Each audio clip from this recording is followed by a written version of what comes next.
I'm just want to jump in here, and Um, that's as we looked at the first when I first talked, and I love what it said because the spiritual. So many times we do get on the surface, and many times we don't get the family dynamics going on within a relationship, and it's not just with the mother; it's with the family because the mother might. Some people are. I mean, I'm a pastor, and I've come across people that's got terrible relationship with their parents because their parents are doing the wrong thing, and they're trying to get away from it. They came up in the ghetto, they came up in the suburbs. Mother had 4 or 5 different boyfriends. Daddy had all kind of women coming in and out the house. They're trying to, and on both the male and the female side, it's good to understand those dynamics as you're going into a relationship.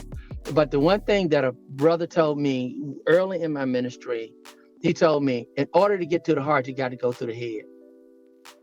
You got mm, to understand what the head is talking about in order for them to reveal their heart. Because everybody wear 2 masks.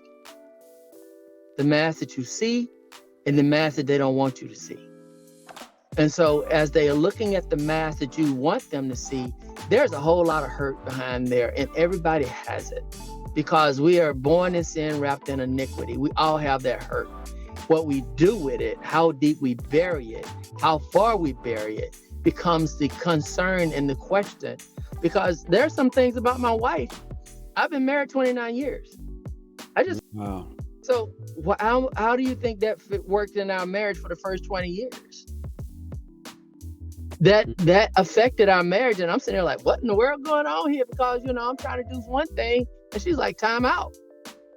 Mm, So so you know we look past a lot of things in a marriage because we all said, well, that's something. So it goes back. We say that's something I can fix, or that's something I can deal with. mm, You know how you get water. You know how you get a half a glass of water to make a full glass of water. You keep dropping stones in it. You keep dropping stones in it, the capacity, so the water's going to overflow sooner or later. And that's what happens inside a relationship. They keep dropping these little stones and these little stones and these little stones. And the next thing you know, you got a full glass of water and you're overflowing something that seems so minute, something that seems so unsignificant. Now it blows the whole relationship up because it's something that you said, well, I can deal with that later, instead of dealing with it now, instead of allowing, and I love what you said, allowing God, and that's the spiritual part of the relationship that we don't work on first. If you're mm. not spiritually yoked, if you're not walking to you going to a club finding a man and you sitting in church on Sunday morning, how you think they're gonna work? And vice versa. You go to church on a Sunday morning and you see the first man, he's looking fine and all that, and you really don't understand the spiritual picture, Mm, then you still are messing up because are you going to find a woman? Because, it's like me. I'm sitting in there, I'm sitting in church, and I talk about me. I'm sitting in church. I just got into town. I'm a military guy, just got into town. I walked into the housing office and I said, hey, I'm looking for a church on Sunday. Where can I go? And the lady said, hey, I'm going to send you to this church. Send me to this church. I walked out the door. The Spirit said, nope, wrong church. I walked back in. I says, what church do you go to? She looked at me and said, I don't, she said, well, I don't know if you can get to the church. And I'm like, well, that don't matter. My spirit says, what church do you go to? She said, well, I go to Mount Zion. And so I went to Mount Zion. I drove up, I had this beat up car. I pulled up beside this nice white Plymouth Laser. I know I'm dating myself. They don't even make Plymouth Lasers no more. I walk in the church, I'm bold, brother, little young 25-year-old. I'm bold. I'm going to sit on the first row, right? Like, I own this joint. I sit on the first row. This lady gets up. She got on these tall heels, this dress down to her knee, and she's directing the youth choir. I'm like, man, that's a fine woman now. And I'm like, okay, I ain't dealing with her because I know she's stuck up. I'm not messing with her. So I walk, I just make that I'm sitting in church now. I make that recognition and I walk away. I'm like, I ain't dealing with her. I walk outside. Guess who on the white laser I'm sitting beside? She did. I'm looking for a house. She was a real estate agent. She sold me my house. And we even got to the point, she was like, I don't like this house. I said, it ain't for you anyway. I'm like, I'm buying this for me. And she's like, this house ain't right. I said, look, you ain't got to live in it. It's my house. I'm doing it. You can I deal with what I want to do. And she said, well, you do what you want to do, brother. And she sold me the house, and we thought that was it. A year later, she was living in it. Because we were married. Yeah.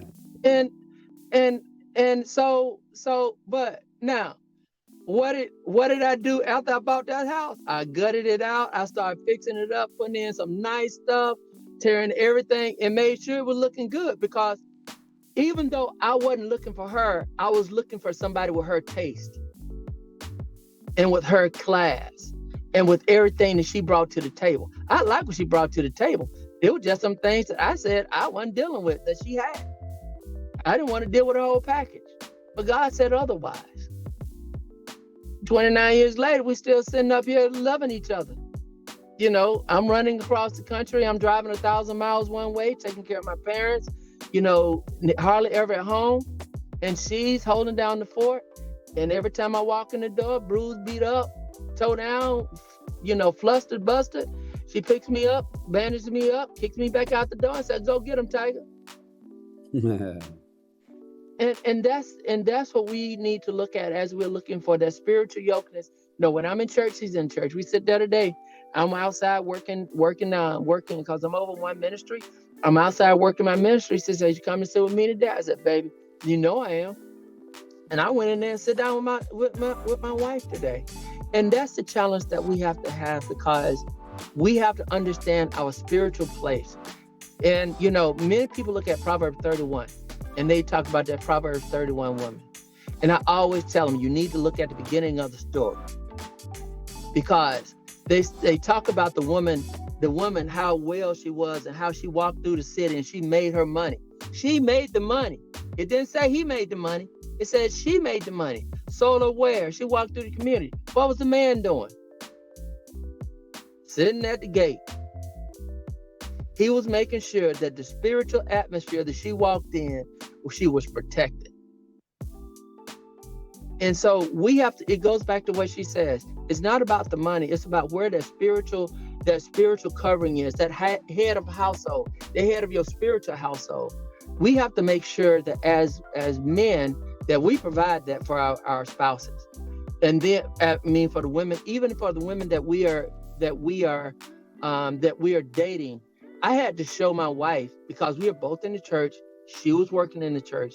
I had to show her that I could provide a spiritual covering for her so that she can walk in and rest in. Now, don't get me wrong, it wasn't all there. She married me because of my potential. I didn't have it all together. But I married her because of her what? Potential. Her potential to make me a better man. She married me because her potential to make me a better I married her because of her potential to make me a better man. She married me because I can make her a better woman, to give her the things that she needed. And that doesn't have to be financial. That can be spiritual. That can be mental and physical. But we have to make sure that we are meeting each other where we are, and it's not trying to build somebody where we want them to be. But seeing the potential. Now, if I go out there and I'm looking for a woman, she ain't got nothing going on, she has no drive, she has nothing going on for herself, and then I'm sitting up here going to be a multimillionaire, I got all these dreams and aspirations, and all she want to do is hang around and spend money and all of that. Is that the right person I need to be looking for if I'm trying to build? No. But many times we settle. And just like Eric and I have these conversations a lot, you know, don't sell your expectation. It's one thing to build. And we always want to talk about, you know, I set my expectation high. Yeah, but what does that mean? What does that mean? What is an expectation too high? Only you can tell that.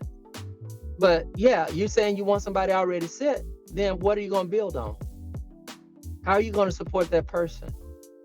How can you help somebody if they already got everything going on? But you know, when we look at, and I'll go back to my sister when she talked about Boaz. Boaz had it going on. He had everything he needed. He had all his money. He had his social status. He had everything he needed. He had a good heart. But the one thing he didn't have was the person to make him whole, the person to make him complete. We need to look for, how do we fit into the puzzle of a person? How do we spiritually fit in? Because if you spiritually fit in, everything else gonna work out. Because guess who's in it? God is in it. Because, and I heard, and one, I'm gonna say this and I'm gonna shut up. I heard my sister say that, you know, God can't create a miracle if things are all dressed right dressed. Things being dressed right dressed is a miracle. things being balanced, even though they're unbalanced, is a miracle. Because a family, a husband and a wife today in today's society is a miracle. Because God has to be in the picture for it to work. Because they have to have the faith to stand in there. And even though it's a 10, it's a 100, 0, -5 balance, they are still saying we are equal, we are complete. And that's where a miracle is. Because they're looking beyond themselves and seeing what God is in the picture and has placed them there. And they're saying, I am standing on the faith and the belief that God put me in this marriage. And I'm gonna tell you, and I think Jarrell can attest to that. There's some days he wanted to sprint the other way and then he want to look back. He said, bump everything. I don't want nothing. I'm done. But then he looks and he said, wow, that's what God gave me. And I can guarantee you, she said the same thing. My wife will tell you quick, God gave me this joker. I don't know why I'm here half the time, but I'm glad I am, because I enjoy the journey that God has blessed us with. I'm done. Amen. It's a great way to conclude. We appreciate that, Thomas, and got a little word in there and some real perspective. But you threw that in there and you said that I like to run. I've never felt like that. I'm always excited about everything that happens. No, you're right. It can happen almost weekly where you think about putting on your tennis shoes and running. But I mean, if you run, and where you're going, and it could lead you somewhere else. And if that's the mindset every time something doesn't go right or doesn't feel right, and you don't allow God to create, as Coach Rosie said, that miracle, then you're messing with the process again. You're genetically modifying the process. That's it. And it ain't gonna never be right. You can't outthink God out. I mean, I was on an airplane earlier, and no matter what, how much I can think, it just amazes me how you can just be on an airplane, fall asleep, and I may want to do a whole bunch of things. The next thing I know, it's up, and then it just lands. That's all God, just putting that in the right people to do that. Because I can't imagine putting that together, but that was there before we were even born. All of us, they were flying airplanes before that. So I guess I'm making a point that God, the things that we see, he gives us this imagination within an individual and makes it change the world. So you change the world within your own relationships, but it's not based on everything that you can see. Because if it were like that, then some of us would run. So again, potential and faith and communication is the recipe for the success.